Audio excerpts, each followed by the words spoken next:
Ora, boa tarde. O meu nome é Gil Gonçalves, eu venho da Universidade de Aveiro, do Departamento de Engenharia Mecânica, da Unidade de Investigação TEMA, que atualmente está integrada no Laboratório Associado LASY, que foi criado recentemente. E hoje venho-vos falar de novos materiais baseados em grafeno para a remediação de águas naturais. É muito fácil hoje em dia nós pensarmos que a água é extremamente abundante, especialmente aqui no nosso país, e sairmos do pavilhão para fora podemos ver efetivamente a quantidade de água que temos ao nosso dispor. Apesar de existir essa quantidade de água bastante considerável, apenas 70% do planeta Terra é coberto por água, mas menos de 1% é água para consumo humano. E essa água de consumo humano, denominada como água, existe apenas 2,5% dessa água é água potável que se pode ingerir, sendo a maior parte na forma de gelo e água no subsolo. E, como dizia Benjamin Franklin, há uns anos atrás, nós só pensamos que a água é um fator bastante importante para a sociedade quando efetivamente ela nos falta. E aí começamos a pensar como mitigar essa solução. Nos 1% que vos mencionei, em que representa a água potável, aproximadamente, nas aplicações que nós usamos na sociedade, 70% é dedicado à agricultura, temos 20% que é correspondente à indústria e 10% que é para uso doméstico. Existem diversas estratégias para uma gestão sustentável da água, diversas abordagens, diversos meios, mas, de uma maneira geral, podemos definir 3 pilares que se coadunam para uma gestão sustentável dos recursos hídricos. Primeiro, regulamentação de atividades poluentes, que é uma medida basicamente política, em que pode, de alguma forma, conciliar o desenvolvimento socioeconómico para uma gestão eficiente da água sem poluição dos recursos hídricos. O segundo pilar que deve assentar uma gestão sustentável dos recursos hídricos consiste na consciencialização social, em que temos que incutir na sociedade o facto de que necessitamos hoje em dia fazer um uso eficiente dos recursos existentes. Por último, gostaria de salientar os avanços tecnológicos que a ciência nos poderá permitir obter, em que, de alguma forma, podemos fazer a remediação e a reutilização de águas de uma forma bastante mais eficiente, que se traduzirá também nesta disponibilidade de recirculação em diversas aplicações. Este será o ponto que hoje venho aqui apresentar, numa breve descrição. Vou descrever uma tecnologia que nós desenvolvemos na Universidade de Aveiro para a remediação de águas. Esta consciencialização está bastante presente no nosso contexto europeu. Existem programas dedicados que investem muito recursos financeiros na promoção do desenvolvimento tecnológico para a sustentabilidade da água. Gostaria de destacar o programa Horizonte Europa, com a missão Starfish 2030, em que se pretende restaurar os oceanos e águas, e com o objetivo de 2030 obter águas marinhas e águas frescas com elevada qualidade. E outro programa também bastante em voga agora, que é o Green Deal, que também contribui bastante para a sustentabilidade dos recursos aquáticos através da eliminação da poluição. A tecnologia que nós temos vindo a desenvolver assenta no desenvolvimento de um material que foi descoberto em 2004, que era o grafeno. O grafeno culminou com a atribuição do Prémio Nobel da Física em 2010 para André Geim e Konstantin Novoselov. E existem várias formas de grafeno, que é um derivado de grafeno que eu venho aqui hoje falar, que é o grafeno oxide, em que, através de manipulação química da sua superfície, poderemos constituir afinidades específicas para determinados poluentes. Estes losangos que vos apresento são trabalhos que já são reportados na literatura com a utilização destes materiais, desde a absorção de pesticidas, pigmentos, de produtos farmacêuticos, de íons metálicos, solventes e óleos. São já diversas as aplicações deste material. No nosso caso, dedicamos a nossa aplicação à absorção de íons metálicos. Gostaria apenas de vos elucidar que na lista prioritária de compostos de elevada toxicidade, 4 dos quais que aparecem no top 10 são metais ou metaloides, considerando o arsénio um metaloide. Isto resulta da Diretiva 2013-39 da União Europeia e são consideradas as substâncias prioritárias de remoção. Neste âmbito, nós conseguimos um projeto financiado através da FCT, denominado Waterbelio, em que consistiu no desenvolvimento de materiais à base de grafeno para remediação de águas com metais ou metaloides. Vou-vos então falar um bocadinho brevemente do projeto em que consistiu e os resultados que nós conseguimos obter no âmbito deste projeto. Este material é uma espuma de grafeno, que é obtida através de processamento químico de um material com diversos reagentes. Não vou entrar em detalhe na parte de síntese do material. Este material permitiu-nos registrar uma patente na sua fabricação e na sua aplicabilidade em termos de remoção de metais, especificamente o mercúrio. Também resultaram diversas publicações, como podem ver aqui a lista de publicações que nós conseguimos publicar no âmbito deste projeto. E dos dados a salientar nos testes em escala laboratorial, podemos verificar a elevada eficiência deste material para a remoção de diversos metais em simultâneo. Podem ver desde o crómio, o chumbo, o cobre, o mercúrio, o níquel, o arsénio, o magnésio e o cádmio. E este estudo foi realizado em água do mar, porque normalmente a eficiência monitorizada em laboratório com águas ultra puras é bastante mais simplista, modelos simplistas do que águas reais, e nós tentamos trazer este material para a aplicabilidade real. Posteriormente, exploramos este material em aplicações à escala piloto, no qual fizemos já estudos com largas quantidades de água e continuamos a verificar a elevada eficiência deste material, especificamente para o elemento mercúrio. Muito importante, este material apresentou eficiências superiores ao carvão ativado, que é um dos materiais mais utilizados na parte que quer consumo, tratamento de águas domésticas ou mesmo tratamento de águas industriais, permitindo atingir limites de descarga que são efetivamente compatíveis com o consumo humano.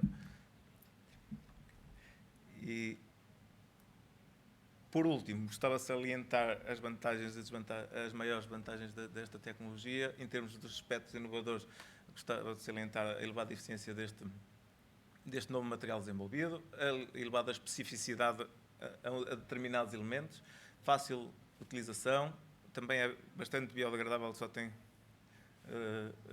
constituído por carbono, é reutilizável, fácil de regenerar e a produção é relativamente baixa em termos de custo, uma elevada eficiência e uma rápida absorção, capacidade, é baseado num mecanismo de absorção que é sem consumo de energia, é fácil de transportar para aterros sanitários e fazer a sua implantação, é reutilizável e fácil de realizar o scale-up. Muito obrigado a todos. Muito obrigado. Houve aqui assim um problema com o início desta sessão, a quem desde já peço desculpa a todos. A forma como está ou se pretendia organizar esta sessão começa com a apresentação de todas as comunicações e deixamos depois tempo no final para eventuais questões que queiram ser levantadas pela assistência. Antes, porém, todas estas sessões se iniciam com uma apresentação de alunos de projetos Ciência Viva, que não aconteceu nesta sessão, por isso, desde já, eu vou pedir para virem aqui assim fazer a vossa apresentação, se faz favor. Depois fazemos a discussão no final. As comunicações são limitadas a por favor, 7 minutos, de modo a que possamos ter espaço no final. 7 minutos não vai ser, então vamos já embora. É o tempo que... Pois foi, mas houve este problema. A senhora moderadora, por acaso, estava ali assim fora, à espera que chamassem. Está bem.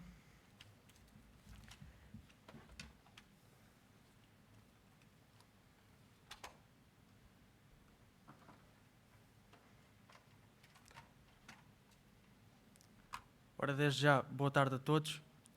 Desde já agradecer a oportunidade por participarmos no Encontro Anual da Ciência, Tecnologia e Inovação.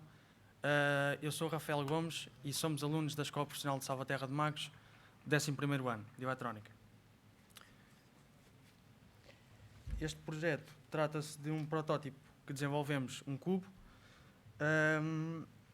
que tivemos a oportunidade de desenvolver na escola. Claro que este projeto só é possível com as parcerias do Plano Nacional de Leitura da Ciência Viva e da Fundação Chapalimont.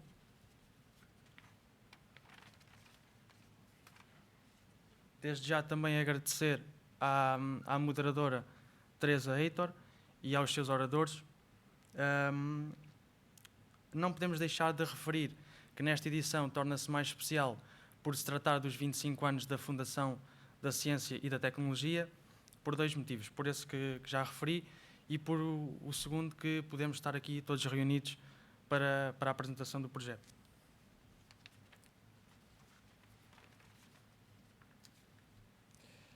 O cubo passa por demonstrar os sentidos humanos. Como nós recriamos um cubo adaptado a uma luva, que vai ajudar pessoas com capacidades reduzidas, paraplegia, que estejam incapacidades de se movimentar. Por isso, fizemos o cubo com as 6 faces. 5 delas retrata os nossos sentidos humanos, como o olfato, a audição, o paladar e a visão, o tato também. A finalidade do cubo é capturar os sinais e enviando para os receptores, como no caso dos aparelhos. Neste momento temos aqui um candeeiro. Também conseguimos transmitir para rádios, qualquer equipamento eletrónico ou pequenos eletrodomésticos.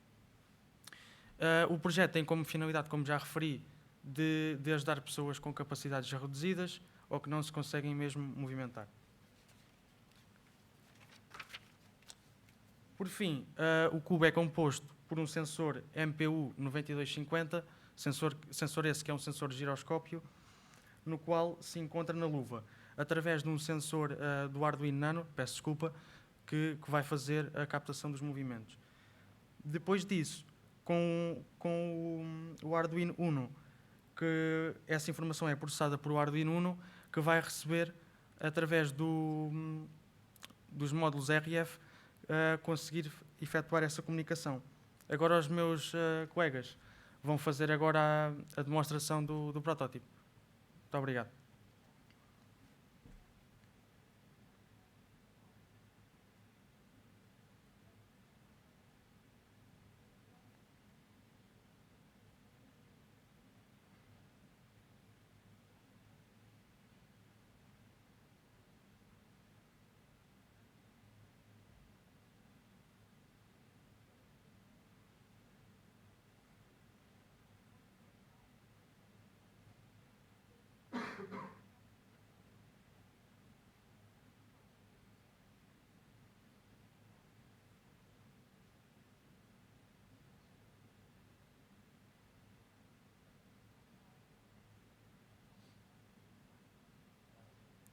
E damos assim por finalizada a nossa apresentação.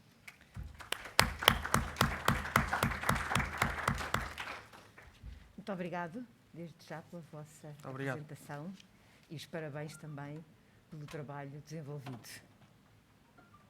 Obrigado. Eu passaria então a chamar a Maria Gabriela Almeida, do Centro de Investigação Interdisciplinar Egas Muniz, Desenvolvimento de Dispositivos Inteligentes para Monitorização de Compostos de Azoto, do problema para a solução.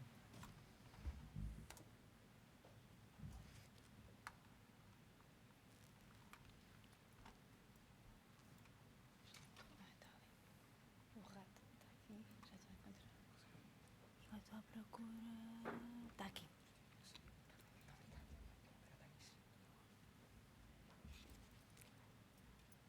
Ok. Boa tarde a todos. O meu nome é Gabriela Almeida, sou docente da Cooperativa de Ensino Superior Egas Muniz e estou aqui em representação do seu centro de investigação, o Centro CIM, Centro de Investigação Interdisciplinar Egas Muniz, o qual, com muito orgulho, gostaria de acrescentar que no último relatório da CIMAGO se encontra posicionado no top 10 das instituições académicas mais impactantes em Portugal. E se considerarmos apenas instituições privadas, se encontra em primeiro lugar. O tema que eu vos trago aqui hoje é o desenvolvimento de biosensores para desenvolvimento de compostos azotados, e posso dizer que este projeto já começou há muito tempo, há cerca de 20 anos atrás, já durante o meu doutoramento, no qual eu comecei por desenvolver um biosensor para nitritos, e os resultados foram tão promissores, e posso dizer que pessoalmente fiquei tão entusiasmada que nunca abandonei o tema. E devagarinho, passo a passo, fui progredindo na tecnologia, desenvolvendo, ultrapassando obstáculos, e hoje estamos prontos para lançar a tecnologia no mercado, para a tecnologia para o mercado. E quando digo mercado, se isto passar o slide, ok. Na verdade, falo em vários segmentos de mercado, porque a quantificação de nitritos é muito importante em diferentes áreas. Por exemplo, devido ao lançamento na atmosfera de diferentes compostos de azoto provenientes da combustão industrial e da combustão automóvel, ou devido ao uso intensivo de fertilizantes azotados nos solos, que contaminam as águas subterrâneas e as águas superficiais, o impacto ambiental destes compostos é tremendo, destabiliza o ciclo do azoto e aumenta a exposição do ser humano a estes compostos. Exposição essa que também pode vir da ingestão de alguns alimentos que são tratados com sais de nitrito, nomeadamente as carnes curadas e os queijos, e que, se tomados em grandes quantidades, podem causar o síndrome do bebê azul, uma cianose, ou, em uma ingestão continuada, podem também levar a um risco do aumento do cancro do estômago. Portanto, é muito importante, de acordo com as diretivas europeias, controlar os níveis de nitritos nas águas potáveis e também em certos alimentos. Nas áreas clínicas, também é muito importante, em análises clínicas, fazer a quantificação de nitritos na urina, porque é um bom indicador de infecções e de inflamações, mas talvez a área, o setor de atividade que mais necessite da quantificação de nitritos de uma forma rigorosa e atempada é a aquacultura. Isto porquê? Porque os peixes, quando estão confinados nos tanques, vão lançando amónia para as águas. Essa amónia é altamente tóxica e, por isso, os piscicultores utilizam um filtro biológico que converte sucessivamente os nitritos, a amónia em nitritos e os nitritos em nitratos. Estes ainda continuam a ser tóxicos e, portanto, é muito importante monitorizar atempadamente e de uma forma bastante rigorosa. Contudo, a quantificação de nitritos nestas matrizes complexas não é propriamente fácil e há muitos desafios. Existem muitos métodos analíticos disponíveis na literatura, muitos deles baseados em equipamentos altamente sofisticados e localizados em laboratórios centrais, como, por exemplo, o HPLC, mas eles precisam, além de se tirar a amostra e levá-la para o laboratório central, são sofisticados, existem, portanto, técnicos especializados, demoram tempo, são caros e, portanto, não se coadunam com as necessidades deste mercado. Podemos também recorrer alternativamente a sistemas muito simples, como as fitas de colorimétricas ou mesmo eletropotenciométricos, mas estes ou são semi-quantitativos ou trazem muitos problemas técnicos e, portanto, também continuam a não ser uma solução. Portanto, nenhum destes métodos reúne simultaneamente todas as características que idealizamos no método analítico, nomeadamente ser sensível, ser seletivo, ser rápido, ter baixo limite de detecção, ser fácil de usar, ter baixo custo e, idealmente, também ser automatizado. Então, a nossa solução para o problema é um biosensor eletroquímico para nitritos. Não entrando em pormenores na sua composição, na sua estrutura, saliento que o componente principal é um elétrodo miniaturizado, o qual é modificado com uma mistura de enzimas que, por um lado, detectam seletivamente o nitrito e, por outro, removem um importante interferente, que é o oxigênio dissolvido na água. Na presença de nitritos, a enzima entra em catálise e, portanto, gera-se uma corrente de redução que é proporcional à concentração de nitrito, tal como podemos ver na reta de calibração. Este sensor é portátil, permite operar on-site, é bastante rápido, tem um baixo limite de detecção, é sensível, é preciso e não requer calibração.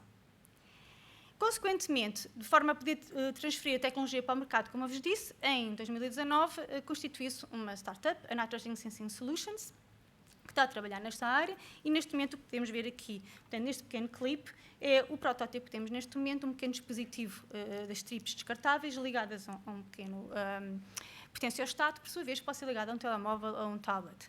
Neste momento estamos a ver a obtenção dos dados em bruto, mas também temos uma app que torna o processo mais user-friendly. Os passos seguintes serão o alargamento do leque de compostos que são detectados, nomeadamente a amónia e o nitrato, para satisfazer as necessidades da aquacultura, como vos disse, e também desenvolver um sistema de automação que permite, portanto, a não intervenção humana e uma monitorização à distância. Este projeto será apoiado por uma grant que foi atribuída há 2 semanas à empresa, a Natural Sensing Solutions, no valor de 1,3 milhões de euros e que, portanto, vai permitir, ao longo dos próximos 2 anos, implementar, portanto, todo este projeto. Terei muito gosto em explicar em mais pormenor a quem estiver interessado. Portanto, queria agradecer, antes de terminar, a todas as instituições que já estiveram ou estão, neste momento, empenhadas em colaborar connosco, nos apoiaram neste projeto e gostaria, naturalmente, de agradecer a vossa atenção.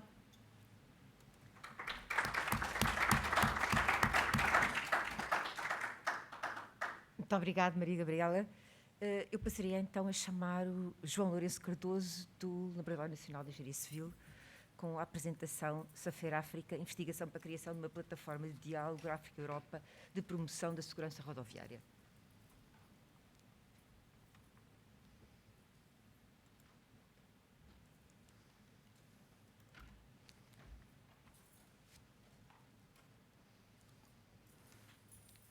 Ora, muito boa tarde a todos. Eu venho então aqui falar um pouco de um projeto em que o LNEC esteve envolvido, um projeto do Horizonte 2020, que basicamente serviu para divulgar novos métodos e métodos eficazes de intervenção em segurança rodoviária pelo continente africano. Portanto, o consórcio tinha 17 institutos de investigação, universidades, associações internacionais, organizações não governamentais também, e era coordenado pela Universidade La Sapienza. Para além do consórcio, houve ainda a intervenção de cerca de 50 stakeholders africanos, sendo salientar a participação do INE, o Instituto Nacional de Estradas de Angola, como um dos elementos que falava português. Basicamente, como eu já disse, a ideia era estabelecer uma plataforma de diálogo entre a África e a Europa para a gestão da segurança rodoviária, portanto, no fundo, estimular programas de colaboração entre a União Europeia, que tem, digamos assim, uma liderança em termos de segurança rodoviária, e a África, que, como vamos ver no gráfico a seguir, está realmente bastante atrasada. Aumentar capacidades próprias dos países africanos em segurança rodoviária, fomentar a adoção dos princípios do sistema seguro, que digamos que basicamente é a referência em termos de gestão de segurança rodoviária, e também acompanhar alguma das iniciativas que já estavam em curso em África. Por outro lado, a ideia também era de aproveitar este trabalho todo para instalar um observatório africano de segurança rodoviária à semelhança daquilo que já acontecia, por exemplo, com a América Latina e também, mais recentemente, com a Ásia. Portanto, no fundo, aumentar a sensibilização dos países africanos para o problema da segurança rodoviária. E isto era, naturalmente, uma das causas, era exatamente esta situação de África com maiores índices de mortalidade por milhão de habitantes e com uma evolução nos últimos anos que não era consentânea com os objetivos da década da segurança rodoviária das Nações Unidas. Tem aí a descrição geral da organização do projeto, portanto, com quatro work packages muito técnicos, um deles relacionado com a instalação do Observatório Africano, o 4, outro com a avaliação da capacidade de gestão de segurança rodoviária nos países, outro com a capacitação e ações de formação também em África, e finalmente um último com a partilha de boas práticas, no fundo a identificação e partilha de boas práticas. Em termos de colaboração internacional, tínhamos o Work Package 2 em termos de mais estratégicos, a plataforma de diálogo entre países, com o apoio da OUA, a Organização dos Estados Africanos, e o Work Package 3 com a promoção do diálogo sobre segurança rodoviária, portanto, a um nível mais operacional. Uma referência breve ao nosso trabalho no âmbito do Work Package 5, em que fizemos a avaliação da capacidade de gestão de segurança rodoviária do Burkina Faso. Portanto, estes trabalhos foram feitos em 5 países africanos, o Burkina Faso, a África do Sul, Camarões, Quénia e Tunísia, e nós estivemos envolvidos precisamente no Burkina Faso, que é um país com 20 milhões de habitantes, e reparem que tem 878 mortes, ou tinha 878 mortes registados pela polícia, e as estimativas da Organização Mundial de Saúde apontavam para cerca de 5.700 mortos. Portanto, uma discrepância muito grande, uma série de problemas. E uma das características do sistema rodoviário neste país é a utilização intensiva de veículos de 2 rodas, a não utilização praticamente total de capacete pelos ocupantes desses veículos. Aliás, cerca de 2 ou 3 anos antes de nós lá irmos, tinha havido praticamente uma revolução na sequência da tentativa da imposição da obrigatoriedade de utilização do capacete no país. Digamos que houve um levantamento popular que levou exatamente ao recuo das autoridades relativamente a isso. Um outro aspecto tem a ver com, e isso está exemplificado aqui nesta imagem, a utilização dos espaços de carga dos veículos para o transporte de pessoas, portanto, o transporte misto é outro dos problemas do país. E aqui tem outra situação semelhante. Um outro aspecto relevante é a utilização dos passeios para a atividade comercial. Portanto, tudo se faz nas zonas de passeios e, portanto, os peões acabam por ter que vir para circular na faixa de rodagem, o que naturalmente depois obriga a situações extremamente perigosas e, obviamente, temos também um número bastante elevado de mortos nessa área. Portanto, foi feito um levantamento através de entrevistas com vários organismos, com organizações não governamentais, etc. Portanto, foi feito um levantamento da capacidade e foi feito uma série de propostas de melhoria da intervenção em segurança rodoviária nesse país. Um outro work package interessante em que nós participámos foi o da capacitação e formação, em que participámos no desenvolvimento do curso básico de introdução à segurança em e-learning, portanto, através de vídeos, e tem aí os vários módulos, portanto, isto foi feito integralmente, e o curso de nível elevado, aí só fizemos um guião de preparação, o qual foi testado numa ação de formação para formadores em Yaoundé, nos Camarões.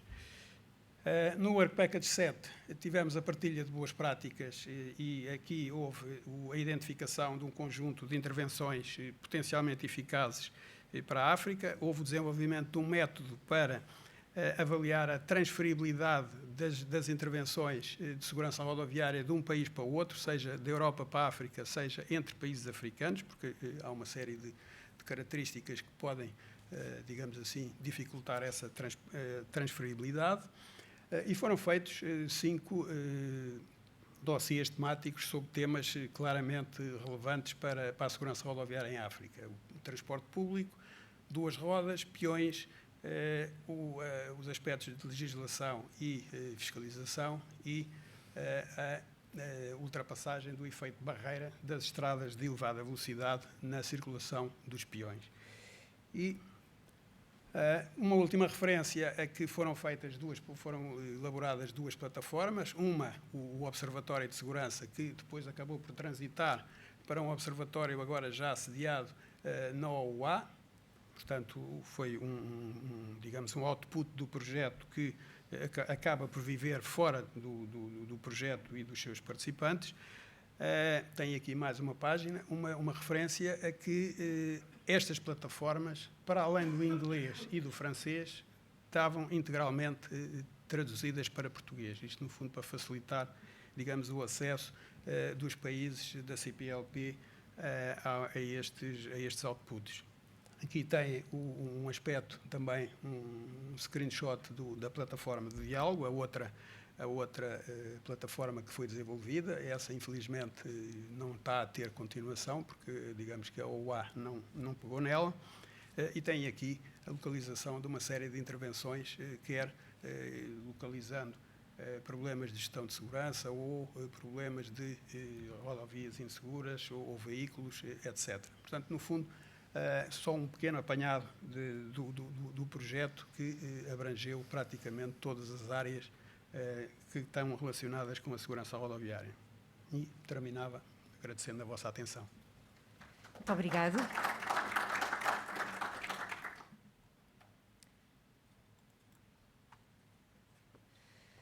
Eu passava a chamar o Rodrigo Martins, do Instituto de Nanoestruturas, Nanomodelação e Nanofabricação, para a apresentação da comunicação, infraestrutura emergente, investigação eletrónica impressa.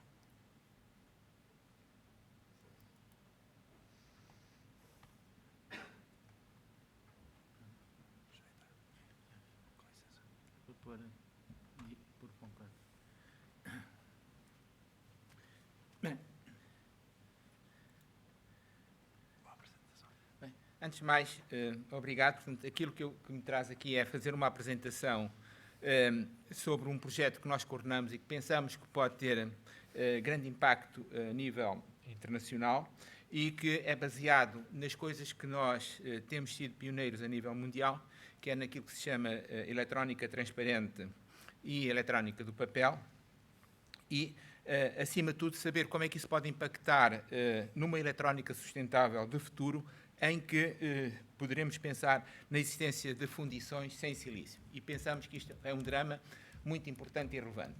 Neste momento, portanto, a infraestrutura que temos, que está aberta, destina-se, no fim de contas, a promover todas as etapas do fabrico e que estão associadas com a eletrónica flexível, desde a funcionalização de materiais, significa preparação de tintas, tecnologias de 3D printing, que foi falado há pouco sobre a parte do grafeno, e, portanto, é possível escrevermos nas superfícies com indução por laser e gravarmos pistas condutoras à base de grafeno, também para plataformas de diagnóstico e, obviamente, tudo isto, todo este pacote, requer que exista energia e, portanto, obviamente, temos de pensar formas em que estas plataformas podem ser autossustentáveis.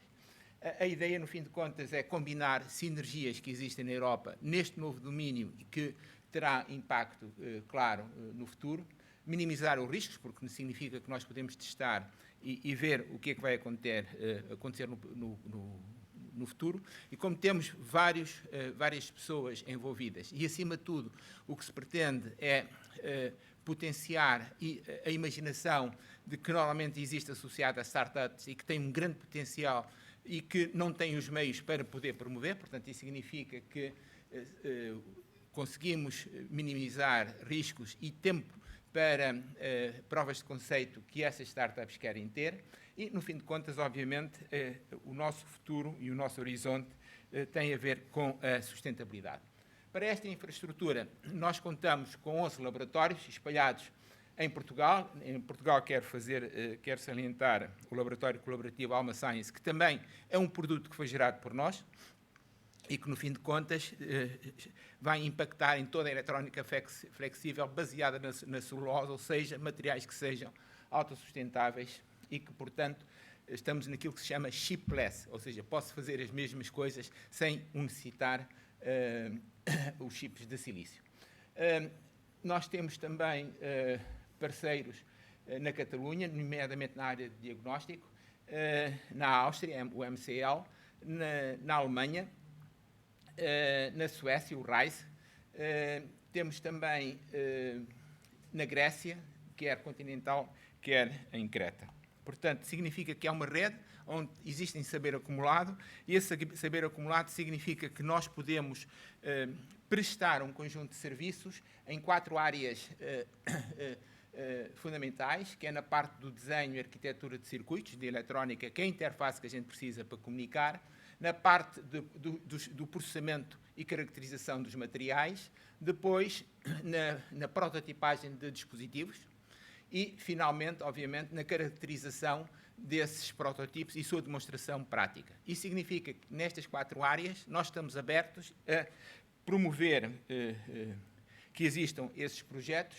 e a complementar também a este projeto. Temos 3 projetos que são coordenados entre os membros do consórcio, que a ideia, no fim de contas, é desenvolvermos novos conceitos que existem endogeneizados nos membros do consórcio e saber como podemos promover e otimizar tudo aquilo que nós até aqui temos produzido. Portanto, nomeadamente, estas são áreas de grande relevância, são áreas que, de facto, têm impactado. A senhora Ministra é uma pessoa que tem ganho vários prémios graças a isto, mas ela cumpre com os tempos. E aquilo que acontece, nós temos aberta uma plataforma para qualquer pessoa poder, obviamente, candidatar-se a fazer demonstrações, provas de conceito e ideias na infraestrutura. Obviamente, os portugueses não podem recorrer a nós, têm de recorrer aos parceiros externos. Portanto, nós temos, estes são os critérios, e podem ver na web a forma como podemos articular a parte da infraestrutura, portanto, como é que são submetidas as propostas. Portanto, temos um conselho científico que faz o processo de seleção. Eu sei que são 7 minutos, isto aqui é só para inglês ver. Está bem? Obrigado. Depois temos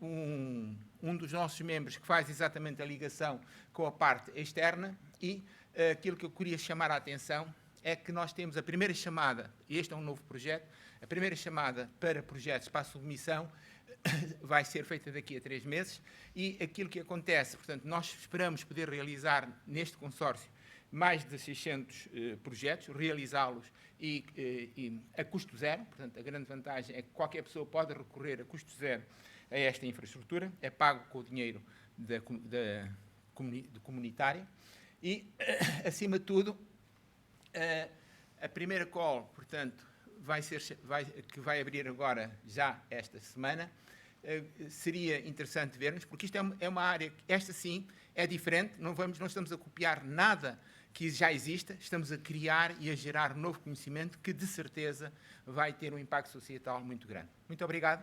Os 7 minutos da apresentação estão cumpridos, mas com o meu protesto, claro. Muito obrigado.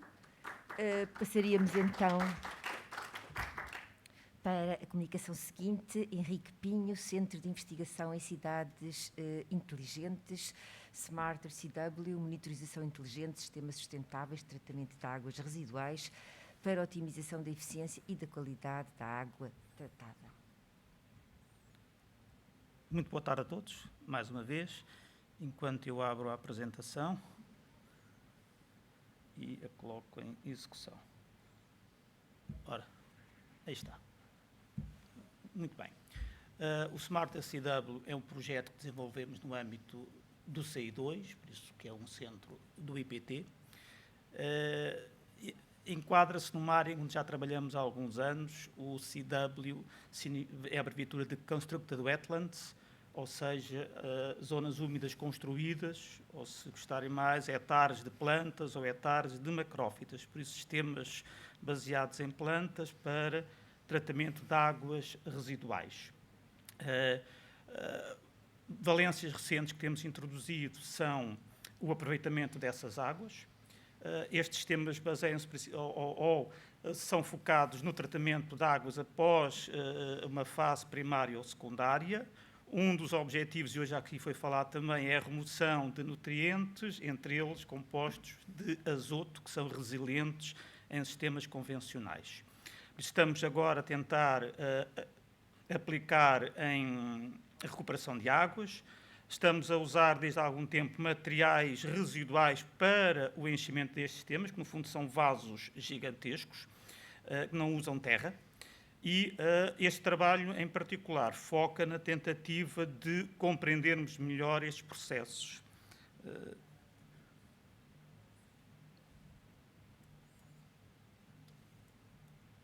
Não está a passar.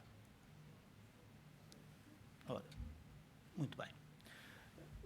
Os objetivos visa não só as Construct Wetlands, mas também outros sistemas equivalentes, como lagoas, por exemplo, piscinas biológicas, etc., que podem ser usadas para o mesmo fim.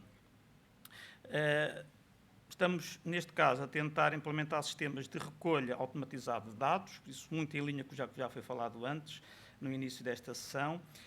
Até aqui, a maior parte dos parâmetros são determinados em laboratório, por isso um processo moroso e com um delay muito grande face ao que está a acontecer na realidade, porque estes sistemas dependem muito do ambiente onde estão inseridos.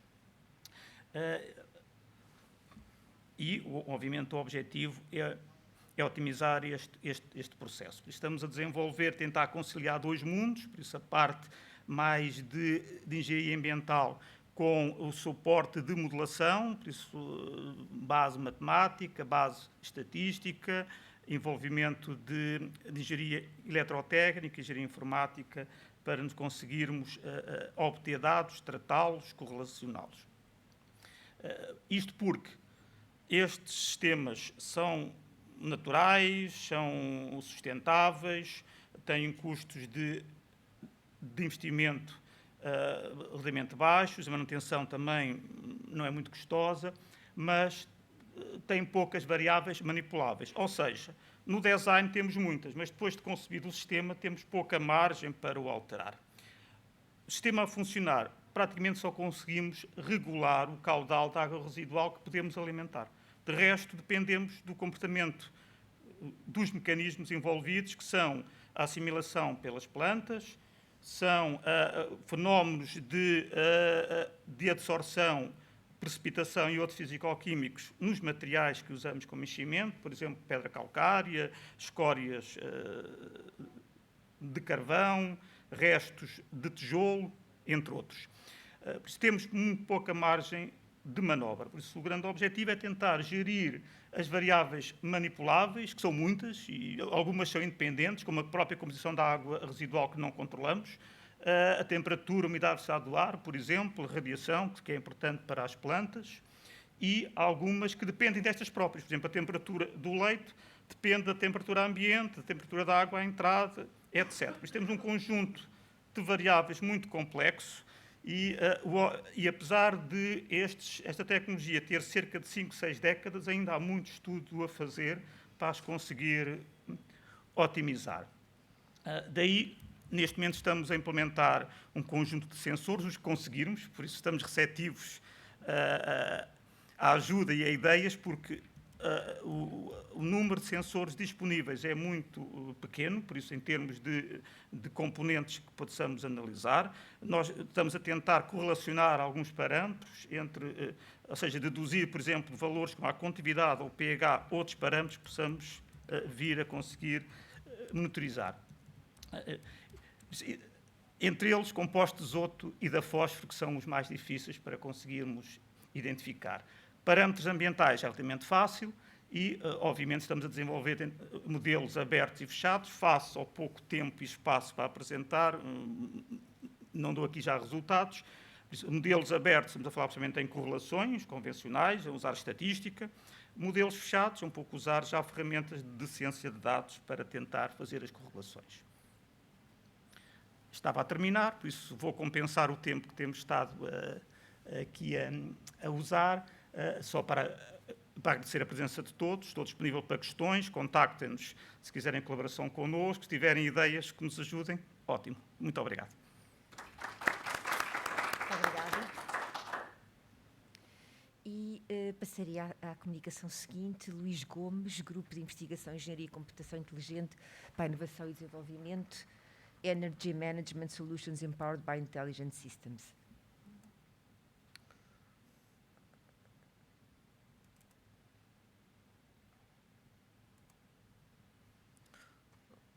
Boa tarde a todos. Meu nome é Luís Gomes. Estou aqui em nome do GECAD, que é um grupo de investigação localizado no Porto, no ISEP, Politécnico do Porto. Nós somos um grupo de investigação focado mais na parte de inteligência artificial e sistemas inteligentes, e numa ótica de Power and Energy Systems, ou seja, mais vocacionado para energia, gestão de energia usando técnicas e modelos de inteligência artificial, desde do machine learning ou sistemas ciberfísicos e uso de semântica e ontologias. Eu não venho falar aqui especificamente de um único projeto, vou-vos falar só do nosso ponto de vista geral, por isso tenho aqui alguns projetos que tivemos envolvidos nos últimos anos, quer a nível nacional, quer a nível internacional, e também a menção de alguns parceiros com que a gente trabalha. Como eu digo, nós estamos focados mais na parte de energia, usando as componentes da inteligência artificial. Isso permite-nos colaborar com algumas entidades na área, como a EDP. Já tivemos a oportunidade de trabalhar com a Engie, em França, e trabalhamos muito também com, por exemplo, a Systrade, que não é diretamente ligado à energia, mas é na parte de fabricação e na indústria, para a otimização de linhas de produção e afins. Voltando um bocadinho então ao tema que me trouxe cá, que é a gestão de energia usando soluções de inteligência artificial, a nível europeu tem havido algum push da Europa, por assim dizer, para que a parte da rede de energia elétrica seja mudada, usando também o Green Deal, claro, mas pronto, antes do Green Deal já havia algumas frameworks, como a de 2030, com algumas metas específicas, e existe a Energy Union, que o que eles todos tentam alcançar é a sustentabilidade da rede e o uso massivo de geração renovável, mas também a eficiência ao nível da gestão de recursos e a participação de utilizadores. Há algumas diretivas a serem lançadas e recomendações. Temos ali em cima uma recomendação que diz respeito aos edifícios, que era até 2020 ter um guideline e termos edifícios sustentáveis na União Europeia. Pronto. São recomendações e diretivas bastante ambiciosas, que às vezes são difíceis de alcançar. A mais recente, por assim dizer, é a de baixo, que interfere com os mercados e com a forma como o utilizador de energia interage com os mercados e também com os seus tarifários. E olhando para uma ótica futura das redes inteligentes de energia elétrica e das comunidades para a energia, em que na Europa é mais o termo de comunidades de cidadãos para a energia, ou seja, é um coletivo de cidadãos que se juntam para promover a sua zona e aumentar a sua sustentabilidade.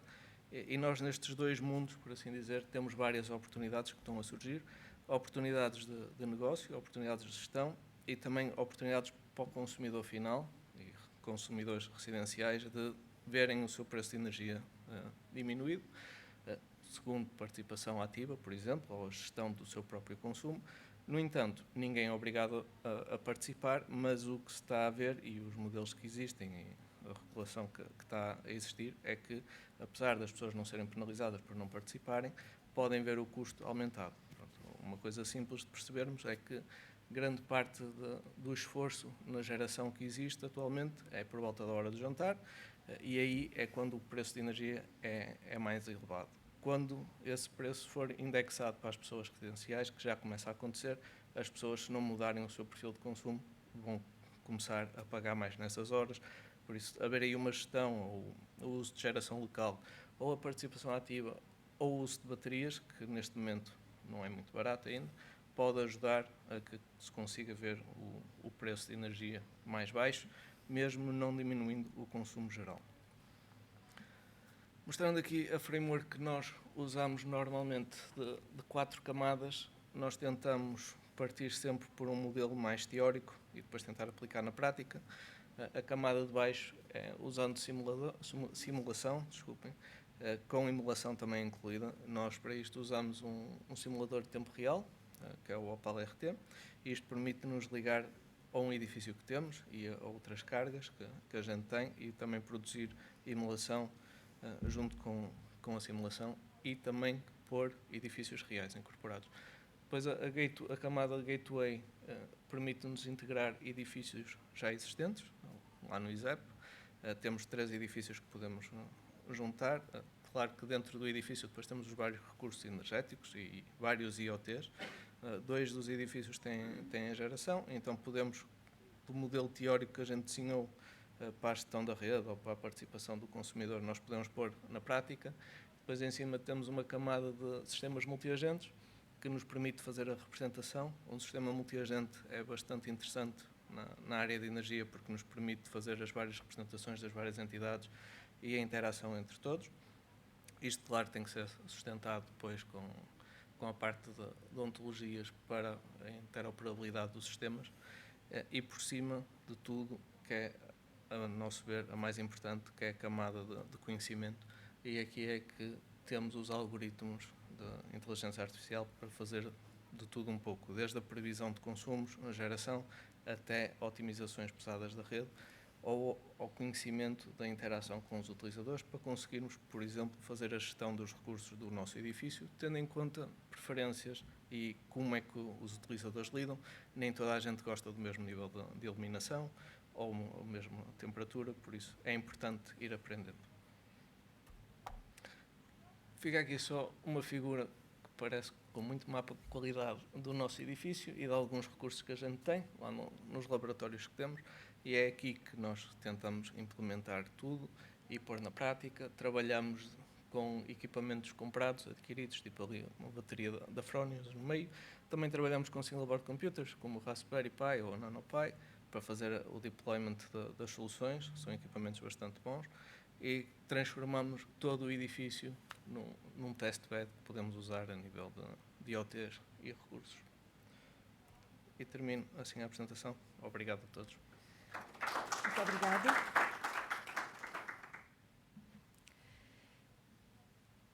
E passamos agora para a nossa última apresentação.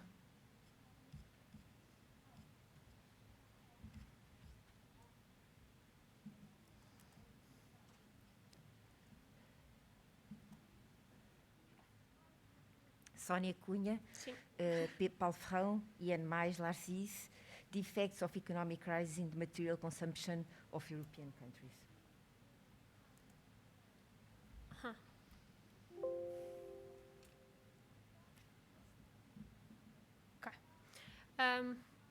Olá, boa tarde.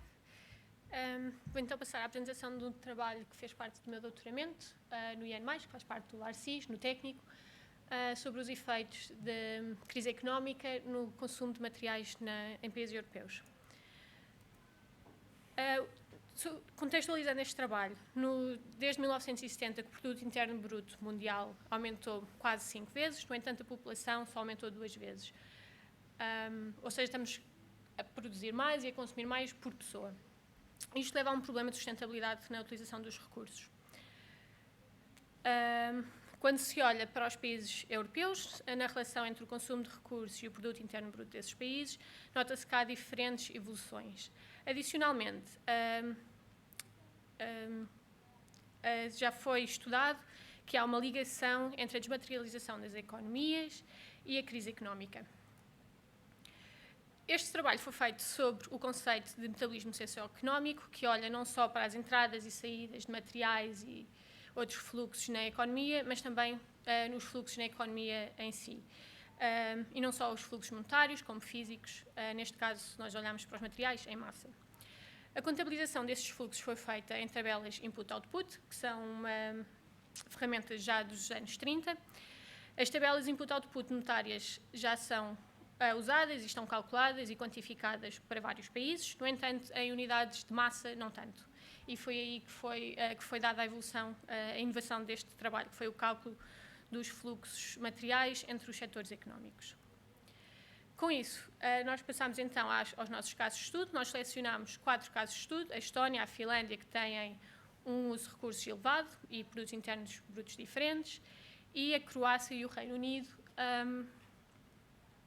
que têm um consumo de recursos mais baixo, mas produtos internos brutos diferentes, como se pode ver aqui, sendo que o produto interno bruto está no eixo do X. Outra coisa, estes 4 países têm relações entre o consumo de produtos e o PIB que mudaram de forma diferente com a crise. Isto é, na Estónia, que se pode ver aqui, a Estónia manteve a mesma tendência entre o consumo de recursos e o produto interno bruto depois da crise. Na Finlândia não há uma tendência muito clara, e nota-se que em 2018 a economia ainda não tinha recuperado, sendo que isto está calculado em preços constantes de 2015. no produto interno bruto. Na Croácia, viu-se que o consumo de recursos diminuiu com a crise e que depois a tendência melhorou, ou seja, foram consumidos menos recursos por cada unidade de produto interno bruto. O Reino Unido já tinha feito uma dissociação entre o consumo de recursos e o produto interno bruto. Com a crise, o consumo de recursos diminuiu significativamente e depois voltou à tendência que tinha anteriormente. Olhando para os fluxos monetários de 2015, verifica-se que os serviços são a principal contribuição para o valor acrescentado em qualquer um dos países, mas especialmente no Reino Unido. Verifica-se também que nos países com produto interno bruto, com uso de recursos elevados, que há um maior valor de exportação. Olhando para os fluxos físicos, vêem-se maiores diferenças entre os países e verifica-se que nos países de uso de recursos elevado, os setores industriais têm um papel mais relevante, enquanto que na Croácia e no Reino Unido os fluxos materiais estavam principalmente associados com a alimentação ou com a construção. Em particular, também se pode observar que em qualquer um dos países a construção representa os serviços representam a principal procura de materiais de construção. De seguida olhamos para os materiais e verificamos que com a crise económica o consumo de materiais não metálicos, tipicamente usados na construção, diminuiu em todos os países. No entanto, recursos naturais-chave nestes países, nos de consumo elevado, aumentaram, como é o caso dos combustíveis fósseis na Estónia. Isto é a extração doméstica, já agora. Aumentou, e a extração doméstica de materiais metálicos na Finlândia, sim, aumentou também. No entanto, no Reino Unido, que era um país que tinha um uso de recursos mais baixo, a extração doméstica de combustíveis fósseis diminuiu, ou seja, um comportamento oposto ao da Estónia. Olhando para os setores económicos, neste caso, nós temos a produtividade dos setores económicos, isto é o valor acrescentado do setor económico a dividir pelo consumo de materiais do setor económico. Verifica-se que em qualquer um dos países os serviços têm a maior produtividade. Isto contabiliza com o consumo de materiais dos serviços para a construção, ou seja, com a infraestrutura dos serviços também. Verifica-se também que em quase todos os países a produtividade dos serviços aumentou após a crise económica. Uma última observação é que a produtividade do Reino Unido é quase 10 vezes superior à produtividade da Croácia ou da Estónia. E assim ficamos já com vários indícios do papel relevante dos serviços numa crise económica. Aqui, estes são os gráficos que tínhamos visto anteriormente, do lado esquerdo. Do lado direito temos os mesmos gráficos, mas retirando a contribuição dos serviços para o produto interno bruto e os materiais utilizados para os serviços fazerem as suas atividades. E o que se verifica é que há diferentes contribuições da indústria e dos serviços nos diferentes países que têm metabolismos diferentes, como vimos. Na Estónia, os serviços contribuíram para o consumo de materiais e para o crescimento económico, porque é o que falta aqui, se subtrairmos os gráficos. Na Finlândia não há uma tendência clara, mas pode-se ver que antes da crise económica o crescimento que o país estava a ter era sobretudo associado a serviços, assim como o consumo de materiais. Na Croácia pode-se observar que a recuperação económica atribui-se exclusivamente, praticamente, a serviços, ou seja, quando se olha só para a indústria não há um aumento do produto interno bruto. No Reino Unido verifica-se que a contribuição da indústria para o produto interno bruto estava a diminuir antes da crise económica e que passou a aumentar após a crise económica, que pode, por exemplo, evidenciar que tenha melhorado a produtividade também da indústria. As principais conclusões, então, que os países com diferentes metabolismos reagem à crise de forma diferente e que os serviços têm realmente um papel fundamental nesta transição. E então, procurando um futuro de desmaterialização sem haver uma perda económica, é importante percebermos como são os metabolismos e de que forma as políticas públicas podem auxiliar a uma transição para uma desmaterialização sem perda económica. E é isso. Obrigada. Isto é um paper sobre os métodos utilizados, caso alguém tenha curiosidade. E este é este estudo, mas para Portugal entre 95 e 2017. Obrigada. Obrigada, Sónia. Nós temos cerca de 20 minutos restantes para agora perguntas sobre as intervenções que foram feitas. Eu então convidaria a começarem a apresentar questões que gostassem que fossem debatidas.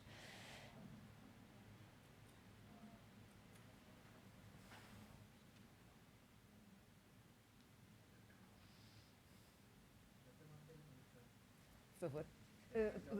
Pedia só que se apresentasse. Ok, boa tarde. A pergunta diretamente ao investigador que fez a apresentação.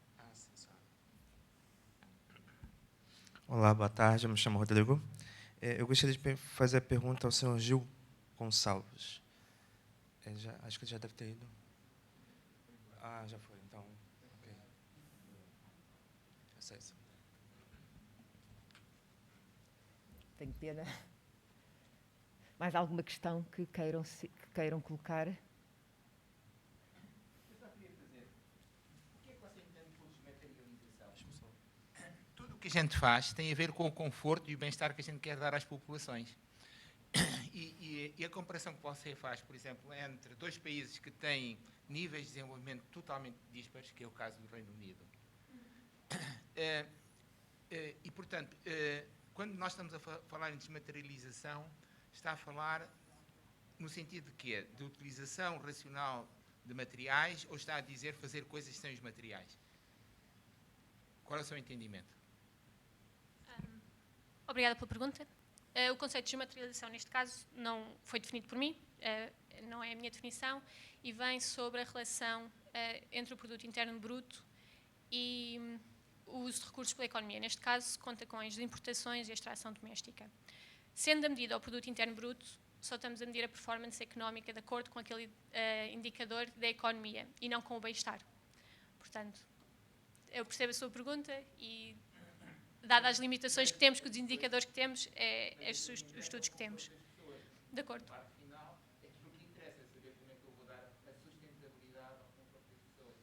E o conforto das pessoas.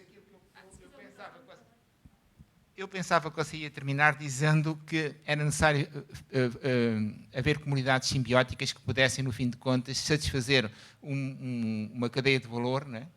Desde a parte da extração à parte da utilização, que, no fim de contas, é isso que vai definir os índices do produto interno bruto de um país e, portanto, o conforto e o bem-estar das pessoas. Eu concordo com o seu comentário e até gostava de acrescentar que nós vamos sempre precisar de extração doméstica em algum lado, porque muitas das nossas necessidades têm realmente que ser suportadas por materiais. E ao fazer este tipo de estudos, há certos países que realmente vão ser sacrificados ou ficam com uma pior aparência. O Reino Unido, por exemplo, se formos ver os hidden flows, que são... Ou seja, ele parece ter um uso de recursos inferior ao real, por causa das importações, porque isso não contabiliza com os resíduos todos emitidos noutro país, correto? E depois temos um produto interno bruto que pode não transparecer o bem-estar da população. Porque o bem-estar não vem só também dos materiais, vem também, é psicológico, é uma série de coisas. E isso deixa realmente muitas questões para trabalho futuro, que pode ser completado com a utilização de outros indicadores, que já começam a aparecer e que são muito promissores, julgo. Obrigada. Já agora, eu queria fazer questões. Eu gostei da sua apresentação. Por exemplo, na parte daquilo que vocês estão a fazer, hoje em dia recorre-se muito a drones, ou seja, tem que haver uma interface de comunicação entre aquilo que vocês querem, no fim de contas, monitorar e, no fim de contas, deve haver uma unidade central para haver um tratamento de dados. Vocês têm alguma perspectiva? Que tipo de sensoriamento precisam? Que tipo de interfaces poderão ser necessárias? Porque eu penso, hoje em dia será isto. Também era a mesma pergunta para o senhor da água, que já se foi embora. O que significa que a forma e o modelo que está a ser utilizado não é o mais correto.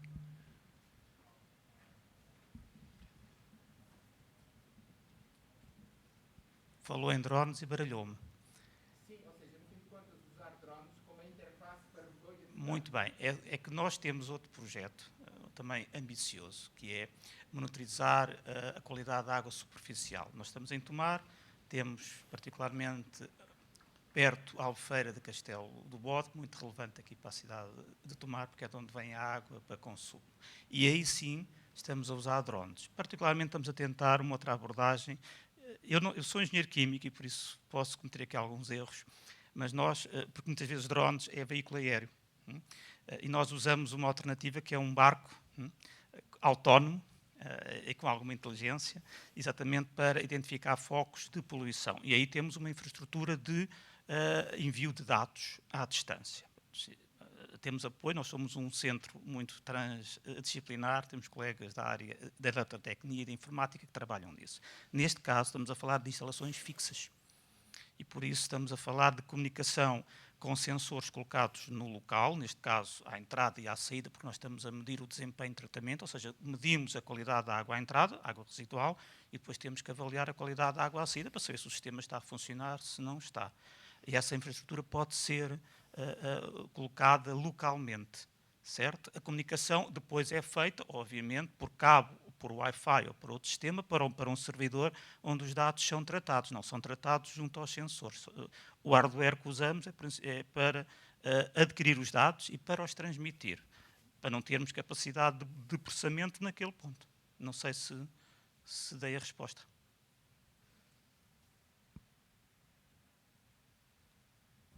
Já agora para o ISEP, no fim de contas, aquilo que vocês estão a aplicar, coisas que têm a ver com machine learning, inteligência artificial, tem a ver com o sistema de controle e gestão eficiente de energia, correto? Pronto, mais ou menos não, ou é mais, ou é menos, ou é. Na sombra não existe. Pronto, mas nesse aspecto, aquilo que é importante, por exemplo, todo o sistema de hardware que a gente precisa para fazer isso, consome milhões de watts, têm a noção disso. Portanto, que perspectivas é que vocês têm no sentido de economizar e utilizar sistemas de ultra baixo consumo energético?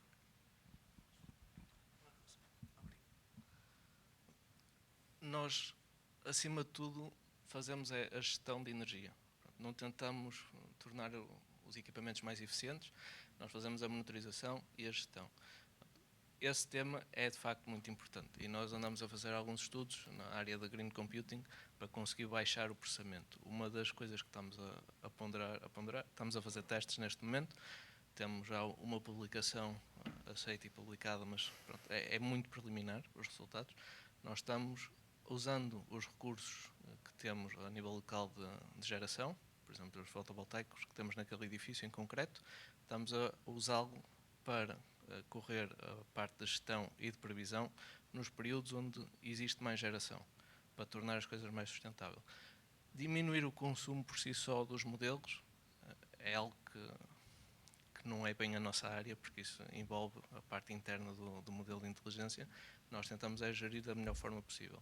E então estamos a avaliar quer o custo de energia, mas acima de tudo a geração local. E também o detalhe que precisamos, porque uma previsão para a próxima hora de um valor único de energia watt-hora é mais ou menos simples de se fazer.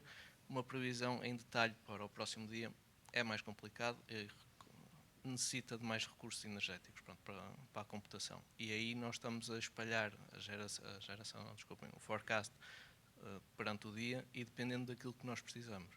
Porque muitas vezes, e nós temos vários estudos sobre forecast naquele edifício, fazer uma previsão para as horas noturnas é muito, muito simples e o erro é muito baixo porque o consumo é quase constante e não nos traz grandes vantagens estarmos a correr grandes previsões nessa altura, porque também não podemos gerir muita coisa porque o consumo que está entende-se que já é o de base, não podemos reduzir e então não precisamos ter aí as previsões.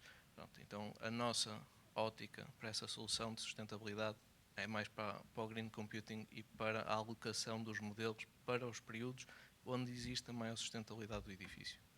Porque realmente existe um grande consumo. Nós já fizemos testes também dos IoTs todos que temos lá, e temos autómatos a monitorizar o edifício todo, de segundo a segundo, e aquilo consome, como é óbvio. Não é? Consome e é caro. Para uma residência normal, aquilo não é eficiente, pelo menos o uso de autómatos. Sobre o resto do consumo, é verdade que existe. Eles consomem bastante. Estamos a tentar agora dar a volta a isso.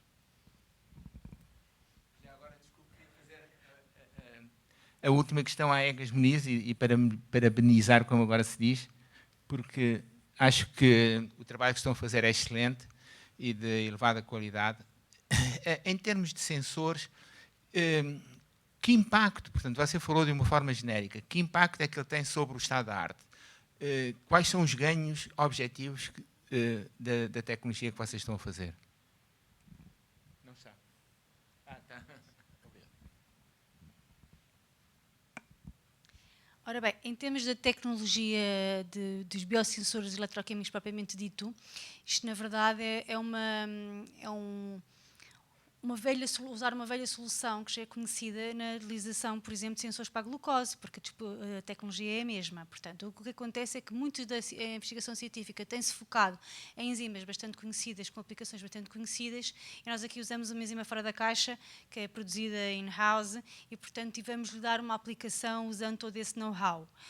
Muito focados em algo que a dado momento foi mesmo a aplicação. E eu posso dizer que neste percurso, que não foi ao cabo, já foram 20 anos, tudo que começou por ser investigação puramente científica e por curiosidade e tentar melhorar, houve uma altura que houve ali um clique e dissemos, não, agora vamos mesmo transportar isto para um produto que possa ser útil para a sociedade, de alguma maneira. Mas em termos de tecnologia que estamos a usar, estamos a fazer recurso em algo que já foi desenvolvido em parceria por terceiros ou que já é conhecido, não é?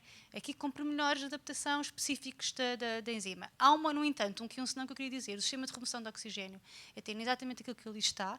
Usámos uma alternativa que foi submetida a uma patente e, portanto, eu não posso, obviamente, revelar, porque foi em resposta a um problema criámos também uma solução nova.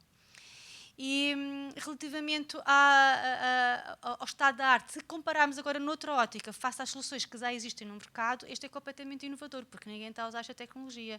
Usa-se tecnologias baseadas em espectrofotometria, que em meios muito complexos e que não são translúcidos, obviamente traz muitos problemas.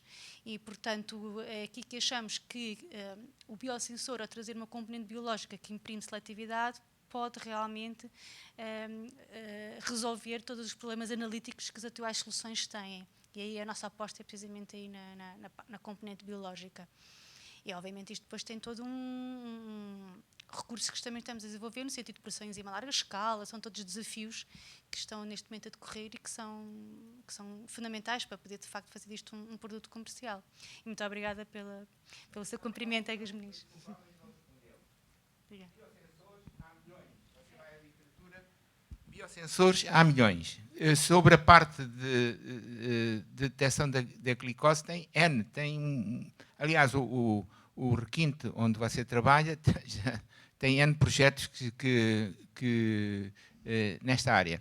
O que é que realmente o distingue? Portanto, eu para ter um sensor tenho que ter um leitor, e são os custos, porque eu ter uma tecnologia que é cara e que depois não a consigo transformar em produto real, tendo em conta que ninguém vai escolher uma coisa que custa 10 e eu tenho outra que custa 0,1. Era isso que eu gostava de saber, portanto, não é saber segredos de patente, é o que é que realmente o vosso biosensor é diferente daquilo que existe no estado da arte.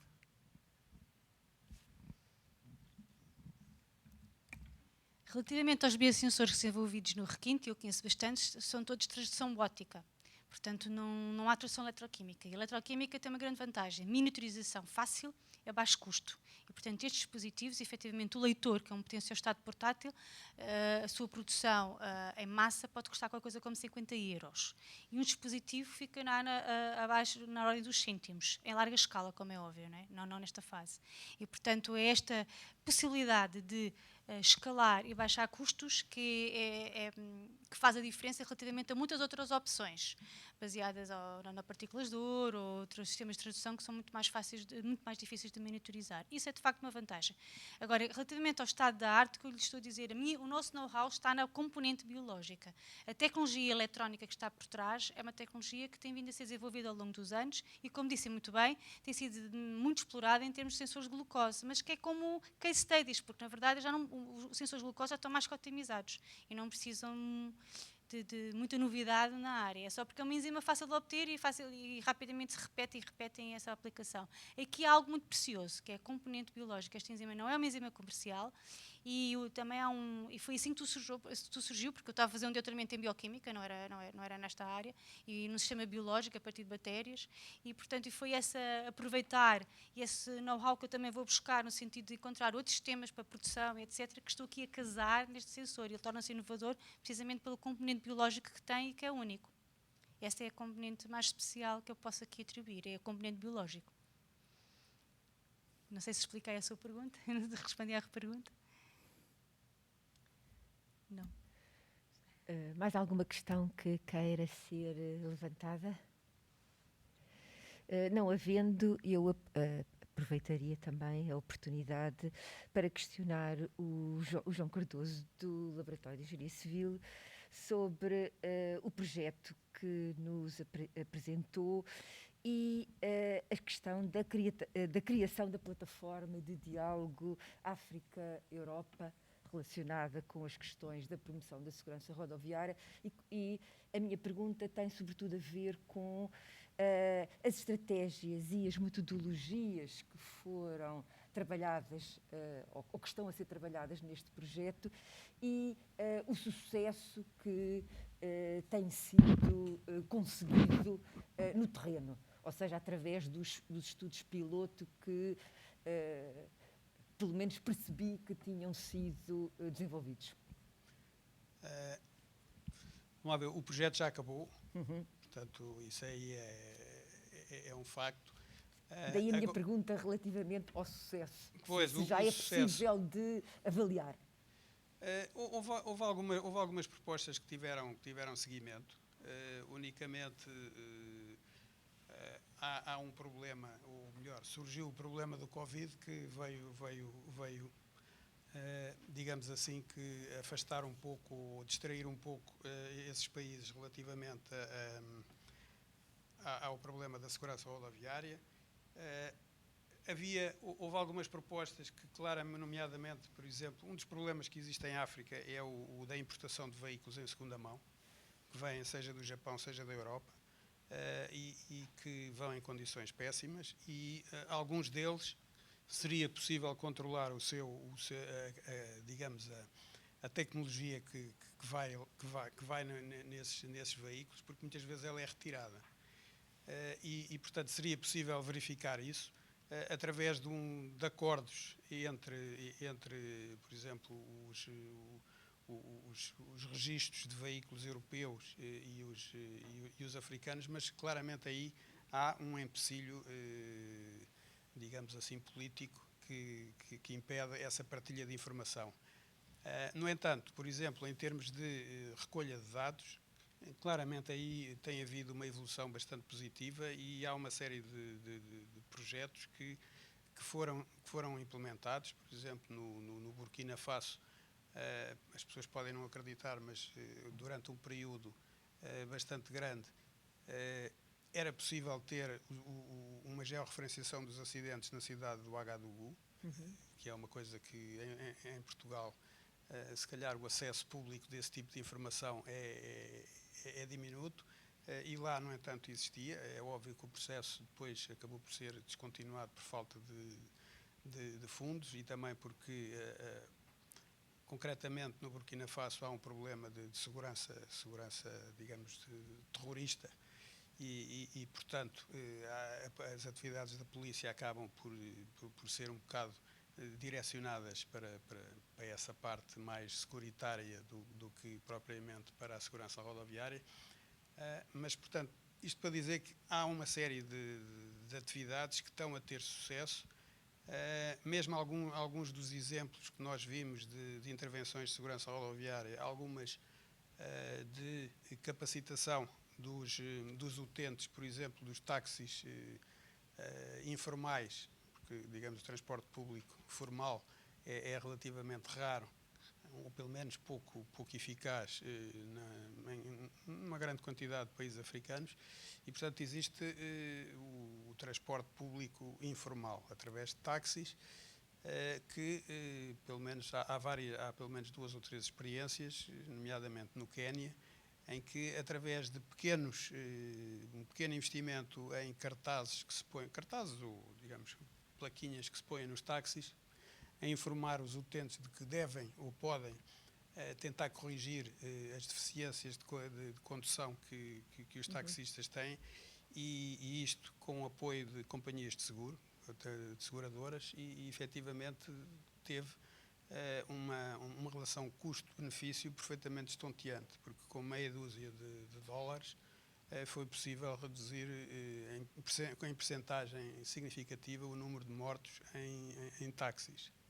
Portanto, digamos que as coisas vão andando aos pouquinhos, e é curioso porque, conversando nas entrevistas que fizemos com as entidades oficiais e com as ONGs, o discurso delas é mais ou menos o mesmo que nós ouvimos aqui em Portugal. O problema depois é a aplicação prática, o trabalhar dos pormenores, que nem sempre é o melhor, e eu diria que é um processo que vai ter que se ir insistindo, e com o tempo as coisas vão melhorar. Muito obrigado. Não sei se querem colocar mais alguma questão. Se podemos dar a sessão por terminado e aguardar agora pela próxima sessão plenária, que tem um conjunto de palestrantes de grande qualidade. Muito obrigado.